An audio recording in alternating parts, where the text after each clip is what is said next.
अस्सलाम वालेकुम क्लास 3 कैसे हैं आप सब। उम्मीद है सब खैरियत से होंगे। चलें आज के लेसन की हम रीडिंग करते हैं और कुछ मिला के अल्फाज आप अंडरलाइन करेंगे, कुछ अल्फाज माइनिंग करेंगे आप।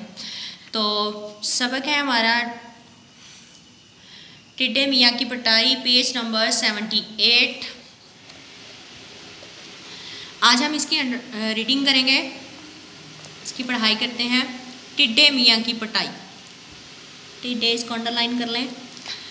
क्या आपने गौर किया है कि सर्दियों में हशरातुल अर्ज़ गायब हो जाते हैं? क्या आप जानते हैं वो कहाँ चले जाते हैं? नीचे दी हुई कहानी दुरुस्त तलफ़्फ़ुज़ से पढ़ें और फिर बताएं। सर्दियाँ करीब थीं। चूंटियाँ दौड़ दौड़ कर अनाज के दाने, रोटी के टुकड़े और खाने की दूसरी चीज़ें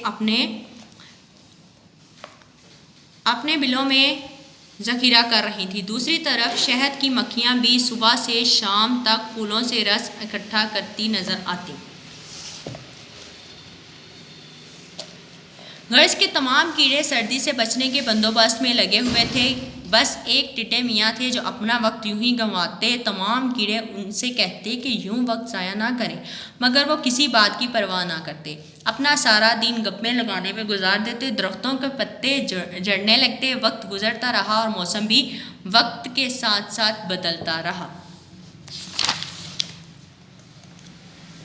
आहिस्ता आहिस्ता बर्फ़ गिरने लगी। देखते ही देखते हर तरफ सफ़ेद और नरम व मुलायम बर्फ़ ही बर्फ़ नज़र आने लगी। तमाम कीड़े सख्त सर्दी की वजह से अपने बेलों में आराम से डुबके बैठे थे। टिड्डे मियाँ को रा कर अफसोस हो रहा था, काश वो भी पहले ही दरख्तों के पत्ते ज़ख़ीरा कर लेते। अब तो सारे दरख्तों के पत्ते भी जड़ चुके थे। वो सोच रहे थे कि क्या करें।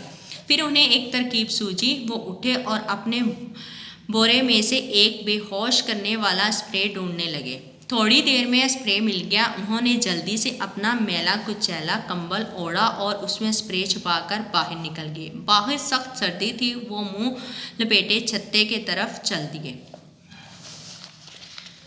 छत्ते के करीब पहुंचकर उन्होंने ज़ोर से छत्ते का दरवाज़ा खटखटाया। कई बार दस्तक देने के बाद एक मक्खी टोपी और गर्म कोट पहने दरवाजे पर आई। कौन है? इतनी सर्दी में यहाँ क्यों आए हो? टिड्डा मासूम आवाज़ बनाकर बोला। मुसाफिर हूँ, रास्ता भटक गया हूँ, मेहरबानी कर दो, मेहरबानी करो, मुझे अंदर आने दो, वरना मैं सर्दी से मर जाऊँगा। मक्खी को रहम आ गया। उसने टिड्डे को अंदर बुला लिया। बड़ी मक्खी टिड्डे को गर्म बिस्तर पर बिठाया। बड़ी मक्खी ने टिड्डे को गर्म बिस्तर पर बिठाया। दूसरी मक्खी शहद का प्याला भर लाई। टिड्डे मियाँ ने गटागट शहद पीकर मक्खियों का शुक्रिया अदा किया तो मक्खियों ने कहा, अरे आप अपनी शक्ल तो दिखाएं, मुंह क्यों छुपा रहे हैं? ये सुनते ही टिड्डे ने कंबल से हाथ निकालकर बेहोश करने वाला स्प्रे मक्खियों पर छिड़क दिया। मक्खियों के बेहोश होते ही उसने जल्दी से अपनी जेब से थैलियाँ निकाली और मर्तबान से शहद बनना शुरू कर दिया। थोड़ी देर बाद टिड्डे मियाँ फरार हो गए। अब जो मक्खियों को होश आया तो खाली मर्तबा देकर सारी बात इनकी समझ में आ गई। सबको बहुत गुस्सा आया। उन्होंने अपनी साथी मक्खियों की फ़ौज को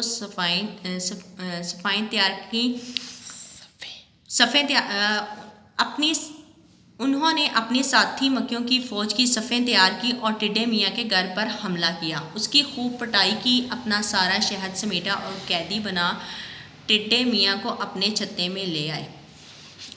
कैदी बना अब रानी मक्खी ने ऐलान किया कि अब उनका जुर्म तो बहुत बड़ा है, मगर ये हमारे मोहल्ले में नए आए हैं, इसलिए इनके साथ नरमी बरती जाएगी।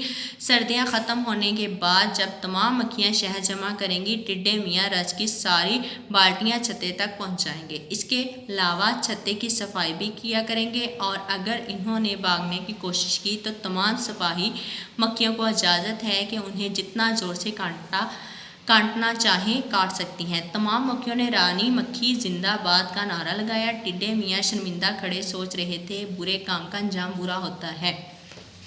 आप कुछ मिला के अल्फाज हैं जो आप अंडरलाइन कर लें। ढूंढने, टिड्डे, कीड़े, मुंह लपेटे छत्ते की तरफ, खटखटाया, दरवाजे, मुसाफिर, मक्खियों, झड़क। और कुछ अल्फाज के मायने हैं जो आप अपने नोट से याद करेंगे और ये अपनी एक्सरसाइज को सॉल्व करेंगे। उसके बाद यहाँ पे आज पेज नंबर 76 पे है बेटा, खाली जगह पुर करें। खाली जगह रंगीन अल्फाज के अंदाज से पुर कीजिए। मक्खियाँ सुबह से शाम तक शहद जमा करती हैं। अंदर आ जाओ, बाहर क्यों खड़े हो। मेरा नया बस्ता साफ़ है, पुराना तो गंदा हो गया था। ये कहानी आगाज़ से आखिर तक दिलचस्प है। हमें सख्ती की बजाय नरमी से काम लेना चाहिए। दिए गए अल्फाज की इमला कीजिए और इन्हें अपने जुमलों में इस्तेमाल करेंगे। आप इमला करेंगे, अपने जुमलों में इस्तेमाल करेंगे और बाकी की एक्सरसाइज जो है क्वेश्चन आंसर आप अपने नोट से सॉल्व करेंगे।